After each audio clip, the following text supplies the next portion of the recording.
Hi everyone, welcome back to my channel. आज Friday है और फ्राइडे को हमारे चैनल पे आती है कमेंट चर्चा की वीडियो, जिसमें मैं आप लोगों के भेजे गए जो क्वेश्चंस होते हैं उनको पिक करके उस पर आपको रिप्लाई देती हूँ। तो आज भी मैंने काफ़ी सारे क्वेश्चन यहाँ पे ले रखे हैं जिनका मैं एक एक करके रिप्लाई आपको दूंगी। अगर आप भी मुझसे कुछ पूछना चाहते हैं तो इस वीडियो के नीचे जो कॉमेंट सेक्शन है ना, वहाँ पर जाके आप मुझसे अपना कोई भी जो सवाल हो वो पूछ सकते हैं।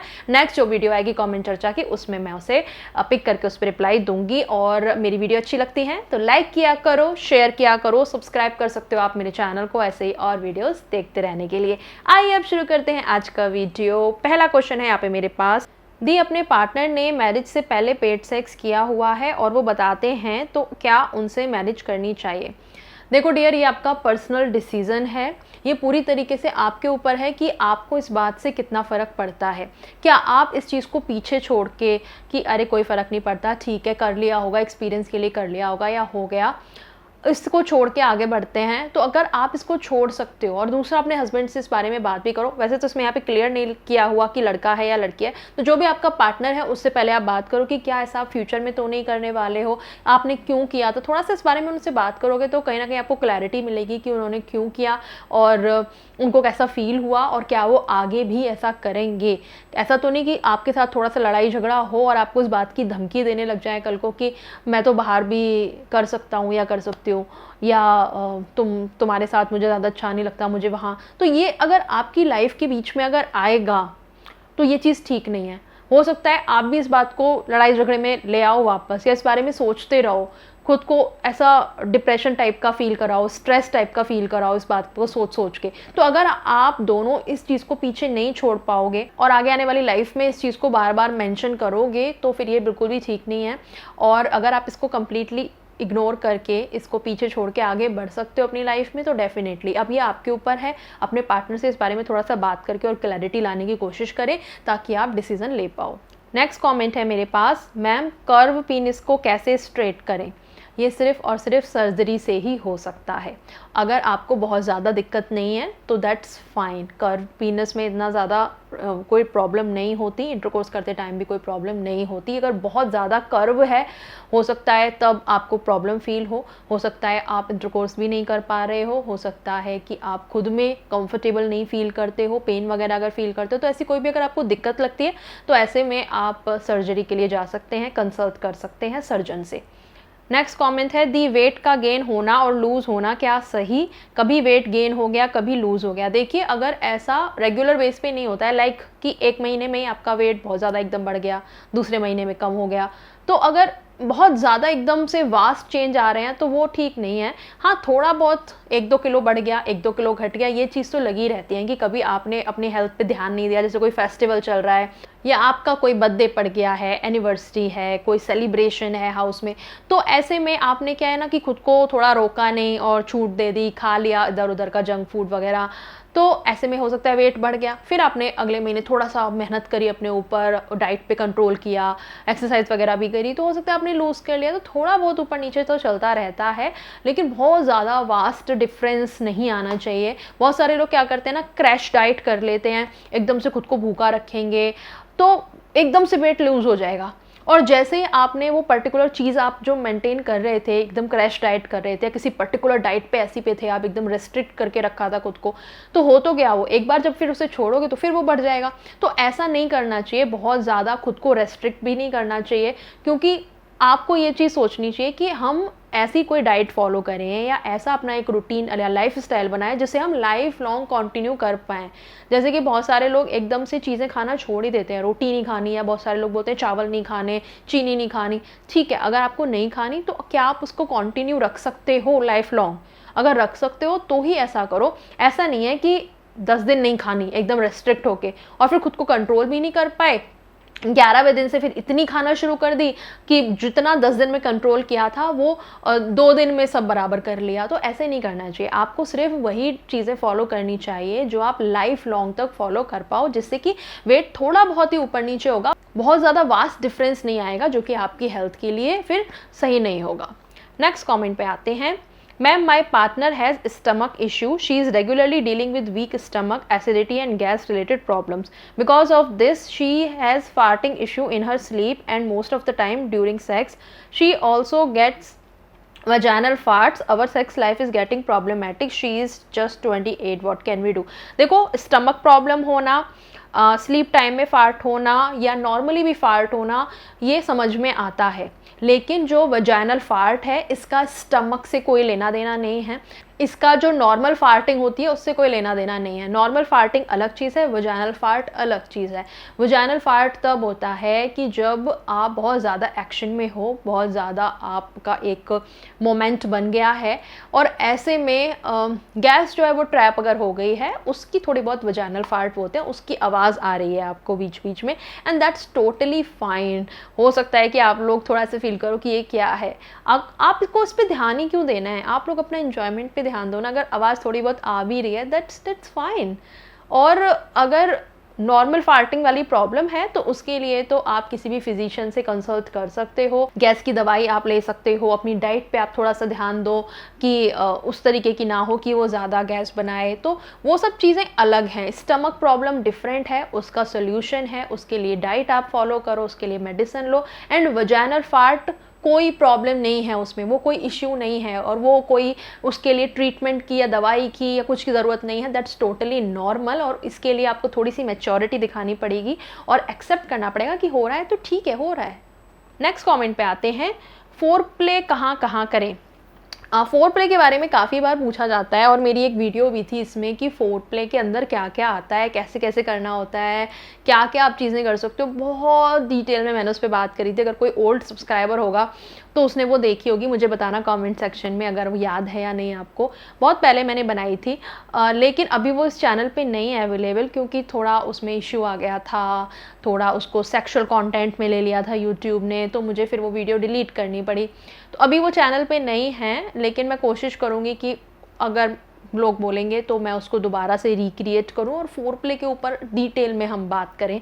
फ़िलहाल मैं आपको बता देती हूँ कि आपको अलग अलग बॉडी पार्ट्स जो होते हैं वहाँ पे आप एक्सप्लोर करो, और फिर क्या होता है ना कि जब आप एक्सप्लोर करोगे तो कहीं ना कहीं आपको पता चल जाएगा कि कौन से बॉडी पार्ट में आपके पार्टनर को सेंशुअल फीलिंग आती है, एक्साइटमेंट की फीलिंग आती है, कौन से बॉडी पार्ट से आपको भी अच्छा लगता है वहाँ एक्सप्लोर करना, और कौन सा ऐसा पार्ट है जहाँ से उन्हें टिकलिंग होती है, यानी कि उन्हें गुदगुदी होती है, तो वो सेक्सुअल पार्ट नहीं है। फिर अगर गुदगुदी हो रही है वहाँ पे तो वो वहाँ पे नहीं करना है।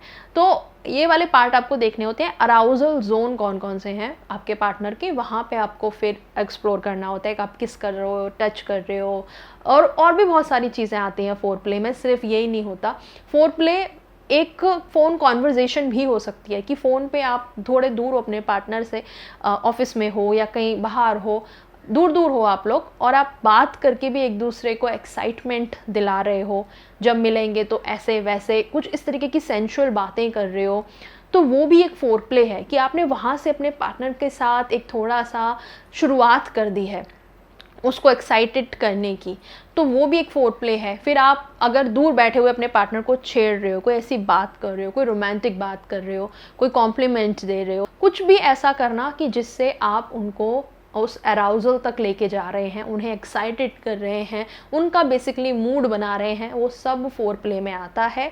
एंड अगर बॉडी पार्ट की बात करें तो मैंने बता ही दिया कि वो आपको खुद ही नोटिस करना होगा, हर किसी के ये सेंशुअल पार्ट अलग अलग होते हैं। वैसे मेरी इस पर एक वीडियो है कि जहाँ पे मैंने बताया है कि इन जगह पे अगर किस करोगे तो आपकी पार्टनर को बहुत अच्छा लगता है, कुछ ऐसे बॉडी पार्ट्स मैंने बताए हैं, वो वीडियो आप देख लेना, उससे भी आपको काफ़ी हिंट मिल जाएगा। आइए अब नेक्स्ट कॉमेंट पे चलते हैं। क्या हम रोज़ घर में अंडरवियर पहन सकते हैं? कोई नो बोरी प्रॉब्लम तो नहीं होगा? हैं, कोई प्रॉब्लम तो नहीं होगा, ऐसा समझ लेते हैं इसको। अच्छा जी हाँ, आप डेली में अंडरवियर पहन सकते हैं। और ये क्वेश्चन आता क्यों, मुझे तो समझ ही नहीं आती। पहले भी आया था कि रोज़ पहनना चाहिए या नहीं पहनना चाहिए, क्यों नहीं पहनना चाहिए। और हमारे घर में तो मैं आपको बहुत ही एक अपफ्रंट होके ये बात बताती हूँ, ये क्वेश्चन होता ही नहीं था। बचपन से हमें तो ऐसे ही बड़ा किया गया कि ये पहनना ही है। जैसे कपड़े पहनना ज़रूरी है, वैसे अंडरगारमेंट सबसे पहले कपड़ों का सबसे पहला पार्ट है कि आपको अंडरगारमेंट्स पहनना है, ऊपर वेस्ट पहननी है, उसके ऊपर फिर कपड़े पहनने हैं जो भी आपको पहन रहे हैं। स्कूल जा रहे हैं तो स्कूल यूनिफॉर्म पहननी है, घर रह रहे हैं तो घर के कपड़े पहनने हैं, बाहर जा रहे हैं मतलब। लेकिन पहला सबसे कपड़ा जो आपको पहनना है नहाने के बाद में वो अंडरवियर ही है। ये कभी हमारी तो अपब्रिंगिंग ही ऐसी नहीं हुई कि आपके पास ऑप्शन भी अंडरवियर ना पहनने का। इवन कितनी बार तो हमारे घर में हमें ये भी सिखाया गया था कि आपको बाथरूम में भी अंडरवियर पहन के ही नहाना है। इवन बहुत टाइम तक मेरी खुद की हैबिट यही थी कि बाथरूम में भी अंडरवियर नहीं उतारते थे, पहन के ही नहाते थे। अब थोड़ी सी ये तो अपने अंदर अंडरस्टैंडिंग आई है कि कोई नहीं, अगर बाथरूम के अंदर कुंडी बंद करके नहा रहे हैं तो अपने आप से क्या शर्म, अंडरवियर उतार के भी नहा सकते हैं। लेकिन मैं आपको एक बात बता रही हूँ कि ये तो ऑप्शन था ही नहीं। पता नहीं कैसे सवाल क्यों आते हैं मेरे पास कि अंडरवियर रोज़ पहन सकते हैं या नहीं। क्यों नहीं पहन सकते? आप कपड़े भी तो रोज़ पहनते ही हो ना। ये सवाल क्यों नहीं आता कि कपड़े रोज़ पहनने चाहिए या नहीं? पहनने चाहिए, बिल्कुल पहनने चाहिए। अंडरवियर आपको एक सपोर्ट देता है। और लड़कों में तो मेडिकल रीज़न भी है, जो आपका वो वाला एरिया है टेस्टिकल्स का, उसको एक सपोर्ट की ज़रूरत कॉन्स्टेंटली पड़ती है। अगर आपने अपने टेस्टिकल्स को सपोर्ट नहीं दिया तो वहाँ पे वो लटक जाते हैं, पानी भर जाता है, फिर आपको सर्जरी वगैरह करा के वो सब ट्रीटमेंट लेना पड़ेगा। तो अगर आप कोई भारी सामान उठाते हो, जिम में काम करते हो, तो बहुत अच्छे से उसको एरिया को सपोर्ट देने की आपको ज़रूरत है। एंड नॉर्मली भी डे टू डे लाइफ में आपके जो टेस्टिकल्स हैं, जो बॉल्स हैं, वो लटकी नहीं रहनी चाहिए, उसको एक सपोर्ट देने की आपको ज़रूरत है। तो आपको अंडरवियर ज़रूर से पहनना चाहिए। और बहुत सारे लड़कों का, मैं यहाँ पे ये भी रिप्लाई दे देती हूँ, बहुत सारे लड़कों का ये भी चीज़ आता है कि हमारे लड़कों के अंडरवियर ना कंफर्टेबल नहीं होते या फिर सॉफ्ट मटेरियल के नहीं होते। ये वाले सारे बहाने आते हैं। तो ये बहाने ही है मेरी नज़र में। तो मैं इस पर अभी डिटेल में वीडियो बनाने वाली हूँ बहुत जल्दी कि ऐसा नहीं होता। देखो बहुत सारे ऑप्शंस होते हैं लड़कों के अंडरवियर के ऊपर। स्पेशली मैं रिसेंटली अभी वीडियो जल्दी अपलोड करूँगी, तो जितने लोग भी देख रहे हैं और देखना चाहते हैं वो वीडियो सब्सक्राइब कर लो मेरे चैनल पर। और मैंने एक वीडियो ये भी बनाई थी, लड़के का ही कमेंट था कि लड़कियों के अंडरवियर पहन सकते हैं या नहीं। आपको ऐसी फैंटेसी क्यों है कि लड़कियों का अंडरवियर आपको पहनना है, जबकि आपका प्राइवेट एरिया और लड़कियों का प्राइवेट एरिया डिफरेंट है। तो दोनों को अलग अलग, जैसे उसकी शेप है उसको ध्यान में रख के अंडरवियर बनाया जाता है। तो आपको लड़कियों वाला क्यों पहनना है जबकि वो आपके लिए बना ही नहीं है? तो उनका सिस्टम अलग है, आपका अलग है, तो कैसे आप पहन सकते हो? मैंने इस पर बात भी की है उस वीडियो में। लेकिन फिर भी ये अगेन क्वेश्चन आता ही रहता है बार बार कि नहीं लड़कियों वाले अच्छे होते हैं, वो सॉफ्ट होते हैं, वो ऐसे वैसे। मैं बात करूंगी बहुत जल्दी, क्योंकि कमेंट चर्चा में यहाँ पे डिटेल में नहीं बात कर सकते।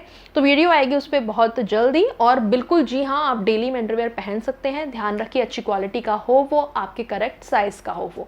नेक्स्ट कमेंट पे आते हैं।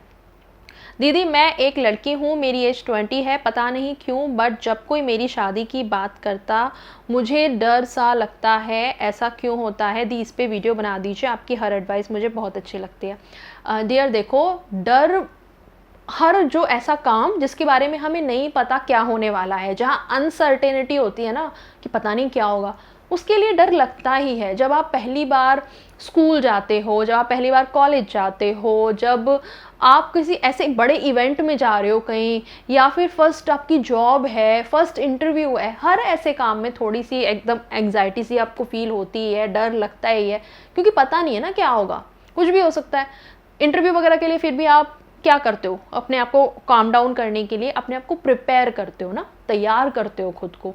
स्कूल में भी जब बच्चा जाता है तो घर वाले उसे तैयार करते हैं, उसे बताते हैं, और कहीं ना कहीं घर से भी थोड़ी बहुत पढ़ाई कराना शुरू कर देते हैं उसे कंफर्टेबल फील कराने के लिए। यही आपको करना है, अपने आप को आप कंफर्टेबल फील कराने के लिए आप थोड़ा सा इन सब चीज़ों के बारे में पता कीजिए कि शादी के बाद में एक वाइफ की क्या रिस्पॉन्सिबिलिटी है, या आप अगर जॉइंट फैमिली में जा रहे हो तो वहाँ पे कैसे लोगों के साथ डील करना है। थोड़ा सा अपने घर की फीमेल से बात कीजिए, अपनी दोस्त जो आपकी शादीशुदा हैं उनसे बात कीजिए, दूसरों के एक्सपीरियंस को जानने की कोशिश कीजिए, और उनको दूर रखिए अपने से जो आपको डराते हैं। डरना नहीं है आपको। और मैं तो बोलूँगी कि अगर अपने घर वालों से आप नहीं बात कर पा रही हैं ज़्यादा, तो यूट्यूब कब काम आएगा? यूट्यूब पे आपको बहुत सारी वीडियोज़ ऐसी मिल जाएंगी, मेरे चैनल पे आपको ऐसी मिल जाएंगी कि एक अच्छी वाइफ कैसे बने, अपने हस्बैंड का कैसे मतलब टेक केयर करें, उनकी अच्छी पत्नी कैसे बने, एक रोमांटिक रिलेशन कैसे बनाना है, पति पत्नी का आपस में एक दूसरे के साथ बॉन्ड कैसे स्ट्रॉन्ग करना है,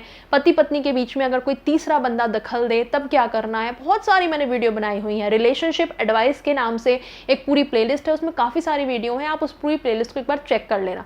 जो जो वीडियो आपको लगे कि हाँ ये मेरे मतलब की, ये मेरे काम आ सकती है, उसको देख लेना।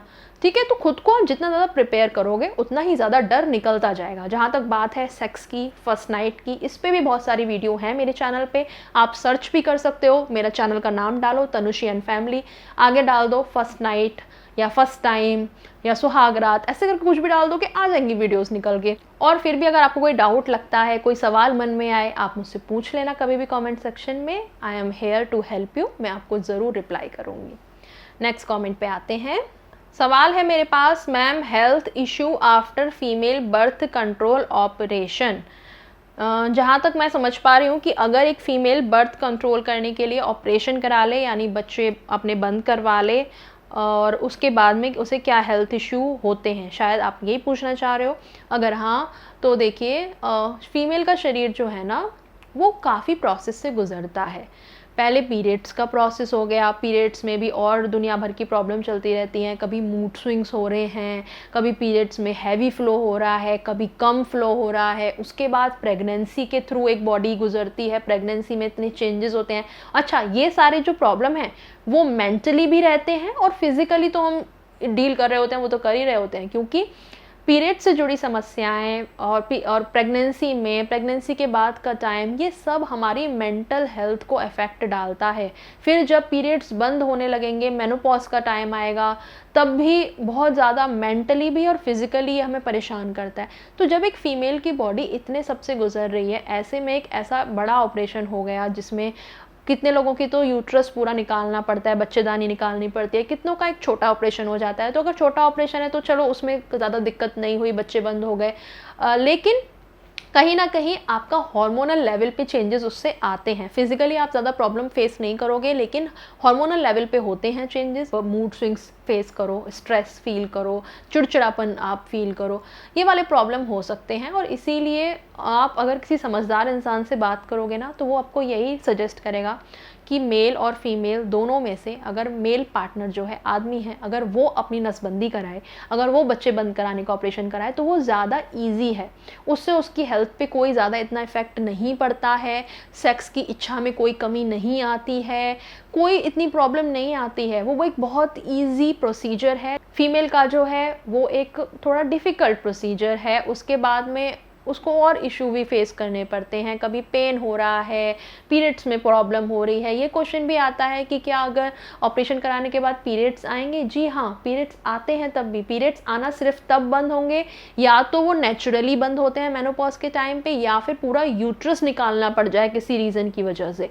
और अगर यूट्रस निकाल दिया तो आप सोचो, एक आपके शरीर का अंग काट के बाहर निकाला जा रहा है, तो प्रॉब्लम ऑफ कोर्स होगी ना कुछ तो उससे। हेल्थ इशू भी होंगे, फिजिकली भी आप फील करोगे और मेंटल लेवल पे भी होते हैं।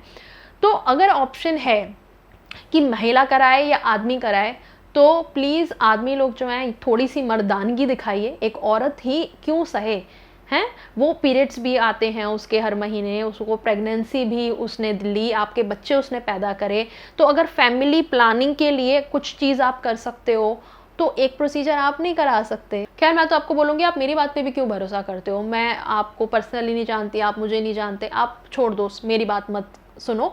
आप अगर किसी हॉस्पिटल जाके भी कंसल्ट करोगे ना, किसी सर्जन वगैरह से भी बात करोगे या किसी सेक्सोलॉजिस्ट से बात करोगे जिसको थोड़ी समझ है, जो कोई ढंग का है, ऐसा नहीं झोले छाप वाले, कोई ढंग का अगर डॉक्टर है जिसको समझ है चीज़ों की, उससे आप बात करोगे, वो भी आपको और ज़्यादा क्लैरिटी में चीज़ें समझा देंगे।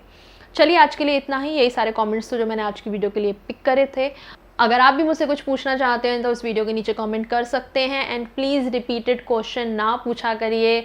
एक मेरे सब्सक्राइबर हैं, वो हर वीडियो में एक ही क्वेश्चन बार बार पूछे जा रहे हैं, फिर गुस्सा करते हैं कि मैं उनका जवाब क्यों नहीं दे रही हूँ, जबकि मैंने उनके क्वेश्चन का जवाब वीडियो में ऐसे कमेंट चर्चा में भी दिया है, उनको टाइप करके लिख के भी दिया है, मेरे उस पर्टिकुलर टॉपिक पे वीडियो है उसके लिंक भी उनको प्रोवाइड किए हैं, लेकिन फिर भी उनको समझ ही नहीं आ रहा, पता नहीं क्या जानना चाहते हैं। और इतना ही डीप में आपको नॉलेज चाहिए तो भाई फिर आप किसी डॉक्टर के पास जाके उनका दिमाग खाओ ना, उनको थोड़े पैसे दो, 400, 500, 600 रुपये या 1000 रुपये जितनी भी उनकी फ़ीस है, उनको पैसे पे करो। देन आप उनका दिमाग खाओ जाके कि एक पर्टिकुलर टॉपिक, उनका टॉपिक है फीमेल डिस्चार्ज ऑर्गेज़म के बारे में, उनको बहुत डिटेल में जानकारी चाहिए, भाई मैं जितनी जानकारी दे सकती थी स्क्वार्टिंग ऑर्गेज़म इस सब की मैंने दे दी, मेरी वीडियो है प्रॉपर उस पर बनी हुई, उसमें मैंने दे दिया। अब इससे ज़्यादा आपको और डिटेल में जानना है तो भाई या तो आप शादी कर लो, शादी करके जब आपकी बीवी को ऑर्गेज़म होगा